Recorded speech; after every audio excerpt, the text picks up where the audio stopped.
Welcome back to the Marcus Milione podcast. It has been a while since our last episode. I believe it was September 20th, 2021. I am probably going to spend the first couple episodes of this year figuring out the best format for me to record these in. And I have notes today. I don't know if I'm going to continue with the notes. I kind of like the free-flowing conversation piece to podcasts, which brings me to the next point of, do I have guests on? I think guest conversations are the most interesting to listen to. I don't find myself interesting enough to record a podcast every single week of this year by myself, but maybe people want that. I'm not sure. So I think having guests on, hearing their perspectives across a wide range of either business, fashion, finance, health, any topic we could possibly want to cover, we can try to find people to hop on and talk about their experiences. And not only will I get a lot out of it because I like to hear people talk and try to learn from their experiences, but I think as a viewer, it's much more interesting when there's a dynamic. So we can also bring Sean on and have him co-host, or I don't even know. We'll figure it out kind of as we go here. But obviously, the first episode of this year, it's just me. I kind of want to touch on how 2021 went from a business standpoint, a personal standpoint, and where we're going to kind of try and take Minted New York, my business, my personal brand, I guess, like my content, and what we learned from the year. 2021 went by very fast, but at the same time, I think that there was a lot of stuff going on in the day-to-day that kind of got lost for me personally. It's good to step back, reflect, see what we can improve on so that we don't end up making the same mistakes as last year. So, to recap 2021, I started Minted New York on January 1, 2021 is when the LLC was formed. I was currently working full-time on the debt side of commercial real estate at a bank, and it was a way for me. This was kind of peak COVID, right? So I was back home in Virginia with my parents, my brother, my sister, my whole entire family was back home. Kind of assumed we were just going to wait out COVID, and it was a way for me to have a bit of a creative outlet. I wasn't in New York City anymore. I couldn't really go around, do anything, see anything. So I figured it was a way for me to scratch that creative itch as well as scratch the business itch. So we started Minted New York with just jewelry. I believe we had 15 units for sale on the first drop, which sold out. I don't remember how fast it was. It was faster than I had expected, and then made that first USPS run. And I have talked about this before in the past, but I started kind of thinking, okay, that was good, but how do we continue to scale? And it's kind of been that mindset ever since that first drop. Is all right, that was good, that went well.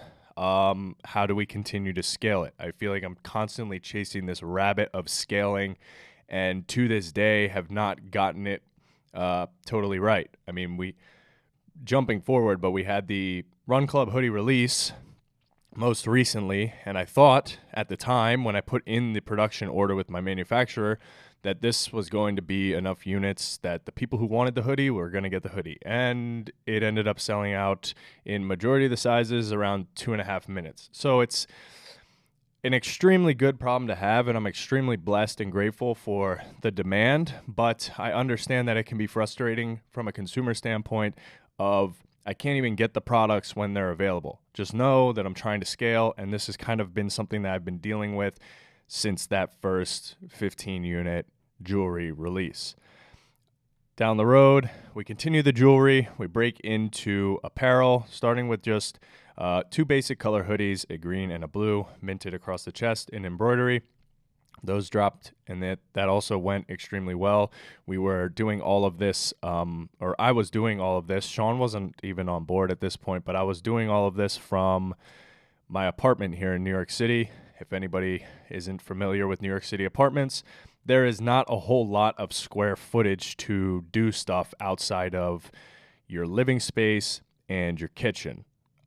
So this is when my bedroom started getting transformed into the Minted New York warehouse. So I was storing stuff, boxes started to pile up. I realized I needed a better system. I got those kind of industrial looking shelving units that you kind of see in garages of family homes. Like you kind of put them together and they stack.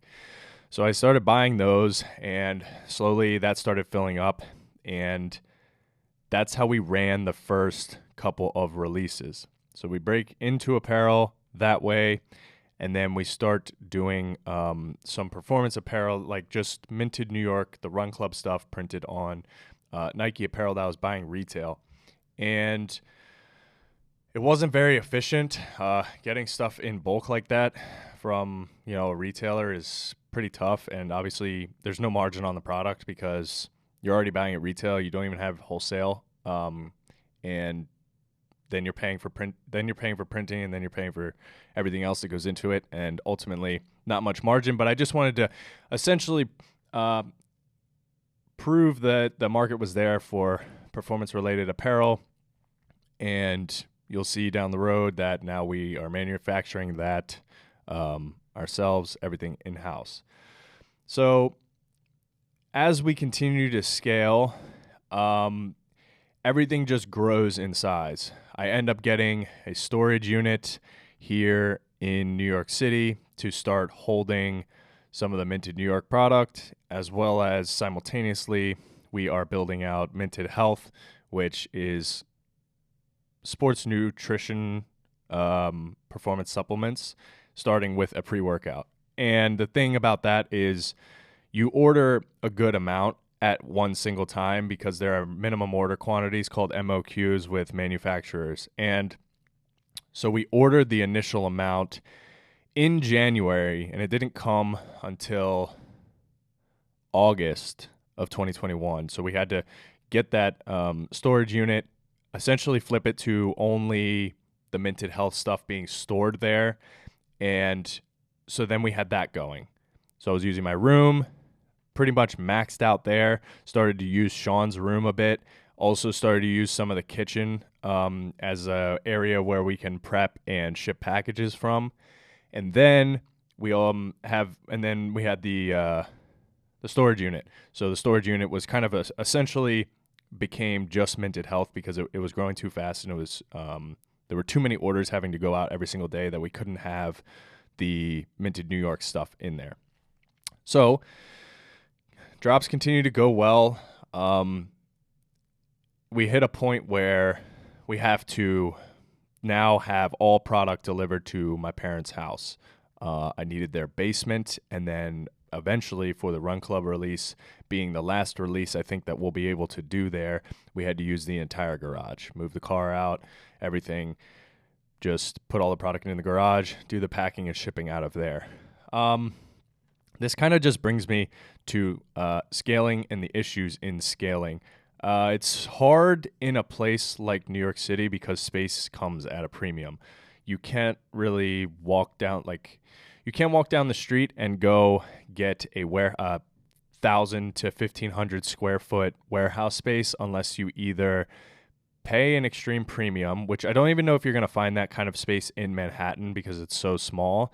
You'll have to either cross over to Brooklyn, get it there, still a premium, or cross into Jersey, get it there, still a premium, to places like, in the Midwest, Texas, that type of deal. So it makes scaling hard. Luckily, my parents and I grew up here on the East Coast, so the drive from New York City to Virginia to do these releases from their basement/garage wasn't too much of an issue, and I'm forever grateful that they were there as a stopgap because I'm not sure what I would have really done outside of scrambled to find a warehouse and ended up potentially in a situation that wasn't ideal because I didn't have enough time to think it through.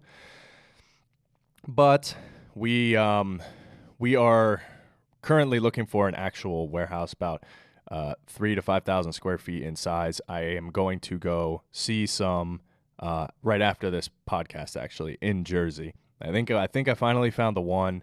It has what we need, and that will be kind of where we are until we continue to expand into multiple warehouses across the United States and the globe. Now, during this time, around August, I end up quitting my full-time job. And I want to talk a bit about this because I think that if there's any entrepreneurs listening that haven't hit the step, they might be, working still and running the job kind of at nights, early mornings. The lead up to quitting my job was extremely high stress. Anxiety was at an all-time high. I remember waking up in the middle of the night with acid reflux and my heart like palpitating, pounding in my chest because I was so worried about how I was going to manage doing both the next day. So a lot of the time it would be get up at 4:30 and work on the business until like 7 o'clock, go to the gym until 8, come home, and then anything from that point on until lunchtime was working for my employer. And I always wanted to perform at a high level at the employer, so that was very important to me because the business is still a risk, but it was even riskier back then for me to have any form of like performance degradation in my full-time job.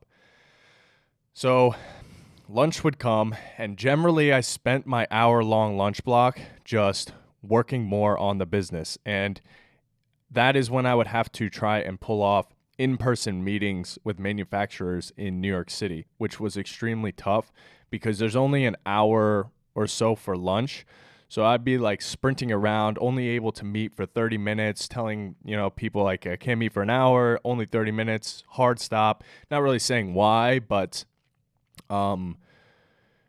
we would have to pull those off and then come back, and then it's work for the employer the rest of the time, and then work for the employer would end, and it's right back on minted stuff. And like this was how we were running for pretty much 8 months straight. Not much breaks on the weekends. Weekends were spent working on the business, and it was a grind and a half. And I love the grind. I love it, but it hit a point with the anxiety and the heart palpitations, the acid reflux, me waking up like cramping my calves because that's what happens when I get super stressed, that I knew a decision had to be made. So I talked it over with my dad, and he said, well, why don't we give ourselves a 3-month revenue goal? And if we can do that for 3 months, then it's time to quit the job and chase after it full time. So we actually ended up blowing through the revenue goal in a month. And I look at him and he's like, you know what? Go for it. He's always been kind of a risk taker. He was a risk taker in the early stages of his career. He went out at 18 to try and be an actor in New York City, was an actor in New York City, acted in Chicago, did the whole thing. So before he transitioned to the government, took a lot of risks, and that's how he is. Bet on yourself all the time and just make sure you put in the work. That's kind of how it was hammered home to me growing up. And, he practices what he preaches. So end up quitting, and now it's full time. Falling into kind of a routine there was a bit weird in the beginning. I've always been routine oriented, but it was always kind of under somebody else. In school, in sports, you had a coach telling you where to be. You had class schedule. In working full time, you always have an employer telling you, kind of what needs to be done or how to do, like what you're doing day to day. You lose all of that. So it's weird when you are now controlling everything in your life. You don't answer to anybody, and the only people you answer to are like the tax man and paying your rent and stuff. So building in a schedule with strong habits is probably my biggest takeaway from that whole experience, and learning that when you're doing it yourself, there's going to be days where it feels as though you've done no tangible work, but you're still pushing the business forward on stuff that you can't really see and touch and feel, and there's nothing to really show for the work that you have been doing. A lot of entrepreneurship that I've realized is just learning as you go. I think I'm learning every single day about a new process or a new way to do something better than I had been doing it in the past. And just not being afraid to step on your own feet, fail forward, and kind of fall down, pick yourself up. Well, and then think to yourself, well, let's not do that again next time, because there's going to be a next time at some point down the road. So we finished the year with the largest release that I have done to date, the Run Club hoodies, as well as the minted athletic crew neck and pump cover with the beanies as well. This release was extremely stressful. We got crushed with the port backup in LA, bringing our product into the United States. That was frustrating. Unfortunately, I gave a date that I thought it was going to arrive to me before I knew how bad the port situation was. And I had to push off the release a couple of times, which is not something that I ever want to have to do again. It's extremely stressful for me. And honestly, I think it looks bad as a business owner to have to continually push back a date after you have come out and said something. You never want to be walking back the things that you say. And the release went well. There's a lot to learn about it. I'll probably talk more about that a bit down the episode here. But I couldn't be any more grateful for my family who helped me get the thousands of packages out in 3 days. It took us 3 days to get them all out.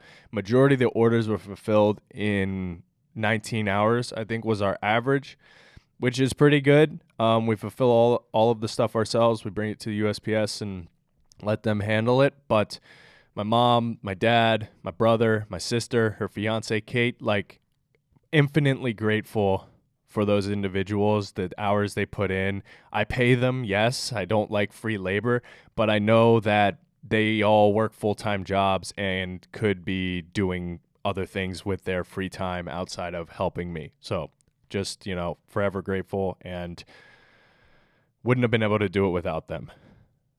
So what did we learn in 2021? My biggest takeaways is that regardless of what you're doing in life, try to make progress daily.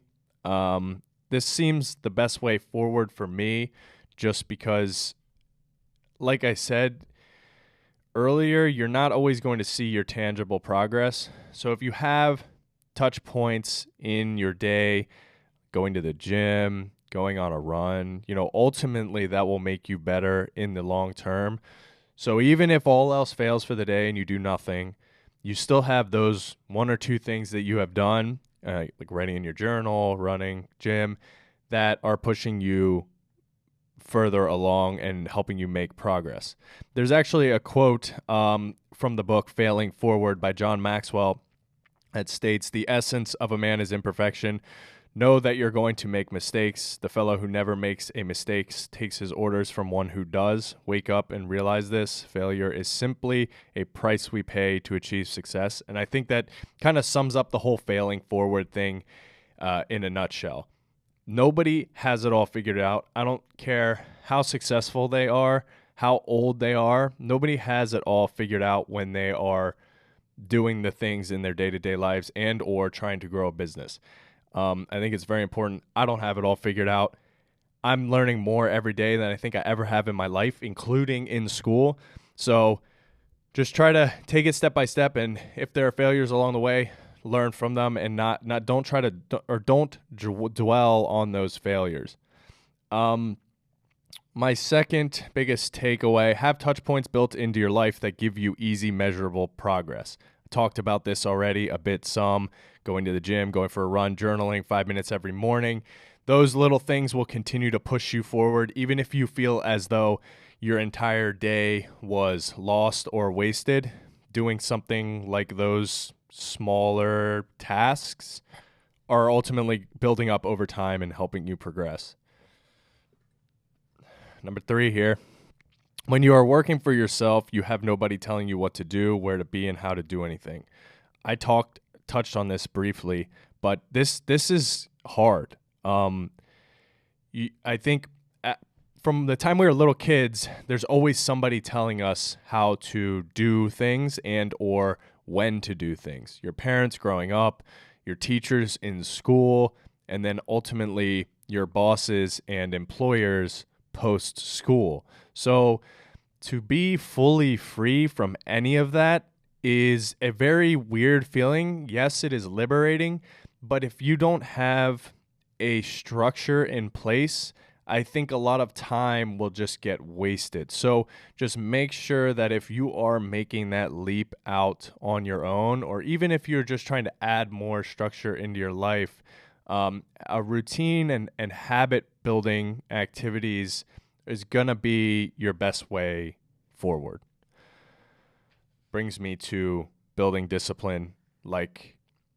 I don't think any of this is quite possible for me without discipline. One of the biggest things in kind of maintaining a routine is the hard things that are to be done day to day. Gym, running are physically hard things.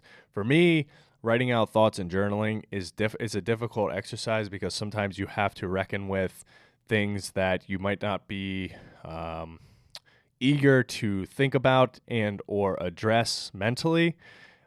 That's okay, but that's all part of progress.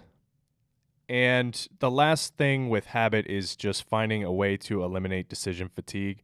For me personally, this is as simple as on the weekdays eating the same thing every single day. It's like it comes down to 3 to 4 less decisions that I have to make daily about what am I going to eat and where am I going to get the food, whatever. If I just bulk prep my food, keeps routine easy, keeps the habits good, and ultimately the food that I'm eating every single day I know is helping me achieve the other goals that I have set for myself, whether it be in the gym or be with running, general physical health, stuff like that. So constant work in progress always. Number 4 is probably something a lot of people don't think about, but leaving a job means that you are leaving your employer health insurance. So health insurance, especially in the United States, is extremely weird.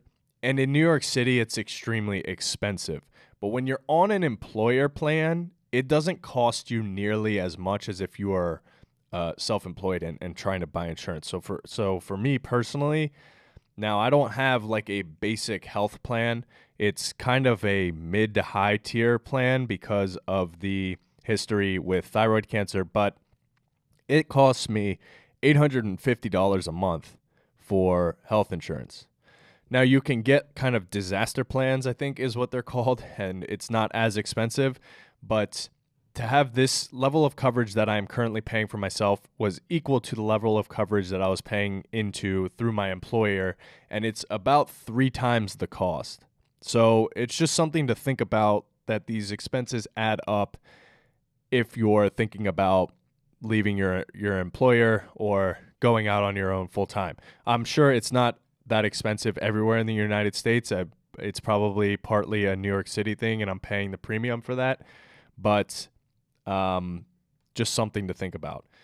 Number 5, cliche, I know, but enjoy the process. You know, the business is hard. Life is hard. Just try to find ways that you are enjoying the day-to-day grind toward working for your future. I don't really know how to explain it. It probably sounds semi-corny, but I am fortunate enough to be doing what I love, and every day doesn't feel like a drag. So just find ways to make the process enjoyable. Ultimately, you're going to end up achieving your goals and realize that the goalpost just kind of moves further away. And that's just how it is. I think if everybody accomplished their goals on the first set of goals that they ever set, then that wouldn't be very, very enjoyable. I think goals are constantly moving. Some areas that I need to improve upon. I think this is a big one in reflection, especially now that I am a boss to Sean and going to be a boss to more people down the road. I need to learn how to be a better leader, especially in the form of communication.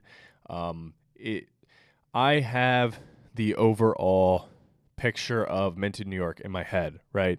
I have where all avenues of the business, I know all of the avenues I want the business to go down. Nobody else knows that because it's in my head. So one of the first things that I need to do, and we've started doing, is kind of brain mapping or mapping out future state stuff and intermediate stuff in a central location where we can, anybody that's employed, or in this instance, just Sean and I for now, can see exactly what I'm thinking. I include screenshots of the emails with manufacturers, where we are in the process. Are we sampling? Are we producing? Are we just in the talking stage? And I try to include kind of what's going on in the emails so that even if Sean has zero input on the item, or if an employee has zero input on the item, they know and can go in and read what is going on in case they have to step in at some point. Another system that we just recently put in place is so it's not going to make a lot of sense right now, but Sean and I sit within 8 feet of each other. But we still implemented Slack as an instant messaging platform because I think the constant asking of questions verbally can start to wear on people over time. I know for me personally, when I'm thinking about something and then get interrupted, I have to walk myself back through those thoughts and then get to where I was before I got interrupted, and it can be very frustrating. So now, simple questions or simple asks can just be sent over instant message, and it doesn't interrupt workflow or anything. I think it's honestly, I've already seen an improvement. We've had it implemented for 3 days now, and I think it's working out extremely well. That was a suggestion of Sean's when we met at the beginning of the year, and I think it's already working well. The other area I talked about, warehousing, going to see space after this episode, but I mean, it's well past due. The fact that we need more space in order to operate more efficiently and reduce mistakes with any kind of orders that are being shipped out. There are people that suggest to me using a 3PL all the time. Yes, I know that they exist, but I want to keep it in-house because I feel as though we currently have a speed edge on any 3PL, as around drops we are pretty much shipping out 24/7. So I think that gives us a bit of an edge, and it ultimately improves customer experience, which is the number one thing for me in growing the business and maintaining the business. So where do we go from here?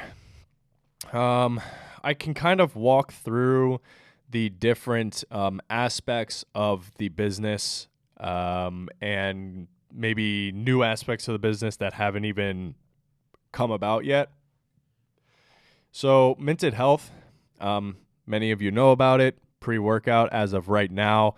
I obviously have plans to expand that into an entire product line of multiple pre-workout flavors, protein, endurance mixes, that kind of thing, and potentially even vitamins, stuff like that down the road.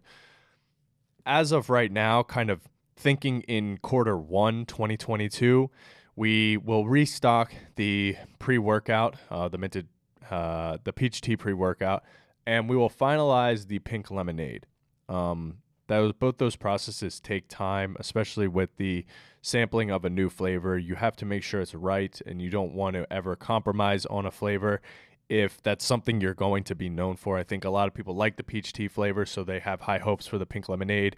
And I'm not going to cut sampling short to get a product to market when the flavor is not 100% ready to go. So however long that takes, it takes. I will rush getting my samples so that we can continue to move the process, but I will never rush the final product without it being 100% correct.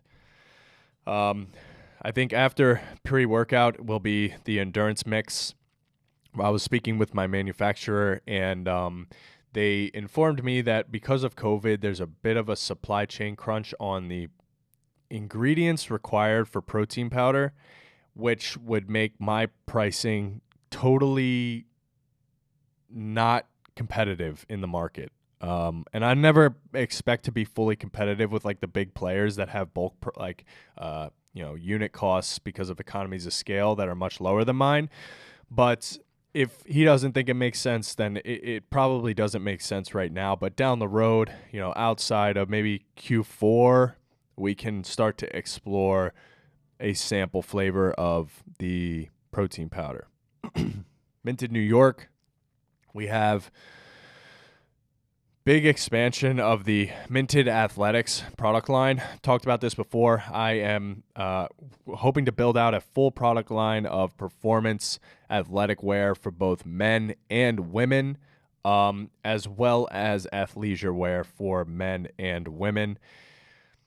It's going to be extremely tough. I don't know a whole lot about women's garment construction, but I hope through me having physical women testers that we can bring something to market that is either on par or better with the top brands already existing. That will be a lengthy process, I'm sure, and will cost a good amount of money, but goes back to the theme of I'm not going to put something out that I'm not 100% confident in. So it's coming. It's just going to take time to get right. The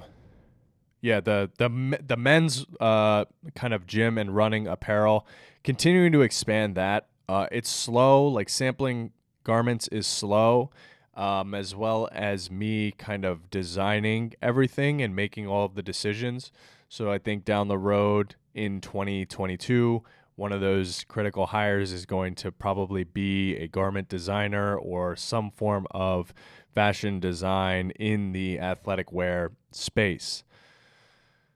For now, what I can tell you is what's in production as far as the performance wear goes. The performance t-shirts, the Run Club t-shirts in navy blue, and the performance 1/4 zips pullovers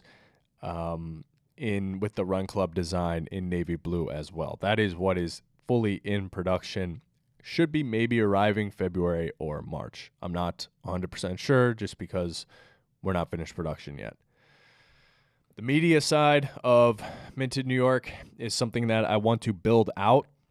I don't really think we have much of a media presence at all, but that kind of starts with, I think, long-form written content. It seems maybe a bit counterintuitive because a lot of people are consuming a lot of their information through video and or audio like podcasts. But I still read a lot of long-form written content online. I think that there is a large demographic of people that read long-form content online. And to be able to put out unbiased long-form articles on topics, probably not written by me, but I'll be like hiring freelance journalists, is something that I want to explore. I think it has the ability to offer a lot of value to a portion of people that still read that type of content. And if it's stuff I would want to read, like if all else fails, I'll have an article to read every month that I'm looking forward to. As far as my personal content goes, I am always looking for ways to elevate it, create better content, higher production quality. How I go about it, I'm not really sure. Obviously, we're bringing the podcast back this year, this being episode 1. There should be, if all goes according to plan, 52 episodes this year. maybe more if stuff really starts to ramp up, or there are, guests that really have to get on the podcast and we get a host of people that would like to come sit down and chat. But just finding what works best is part of that process. I love creating content. I think it's extremely enjoyable. But a whole part of my content is making sure there's something of value there, like something of substance. So I have to put a good amount of thinking into the type of content that I'm going to put out. I can't just get on TikTok or whatever and start dancing. That's not the stuff that I enjoy. So there is brain power that is put into the ideas behind what I'm talking about and or what I'm making. So just elevating all of that, like I said, is a big kind of emphasis for me from a personal brand standpoint and or personal content standpoint, not really a Minted New York or Minted Global standpoint. Vlogging, obviously, I want to bring that back. It's a lot of fun, and I know that people are enjoying the vlogs on YouTube. The problem for me, and I don't want it to sound like excuses, but the problem for me right now is that, one, I do pretty much the same thing every single day, and a lot of it is me sitting behind a computer and dealing with the business stuff from sitting behind the computer, which I can incorporate, stuff like that into vlogs. Not an issue, but I just want to lay the groundwork. Second, when I am out and kind of doing stuff for the business, talking to manufacturers, talking to suppliers here in the city, I do not want to be jamming a camera in their faces while I'm trying to have a conversation. One, I think it makes it feel a bit disingenuous for them. And two, I think it detracts from what I'm trying to do. I want to be taken at face value as like a person running a business, not some vlogger kid running a merch line, if that makes sense. Like how you are seen by these manufacturers and suppliers is very important. I've had conversations via email with suppliers that say, you have a website that is locked and not even open. We can't work with you because we don't think you can do enough numbers. Even though I know I can do enough numbers, like to hit their MOQs and stuff. So like that kind of stuff is very important. And I think the way I get around that is potentially having a videographer or somebody there to film, maybe it's Sean in the intermedium, and like I hire somebody out down the road. I'm not sure how to go about it, but I do want to get that type of content in vlog form for people to be able to watch and see, because that's the kind of stuff I enjoy editing.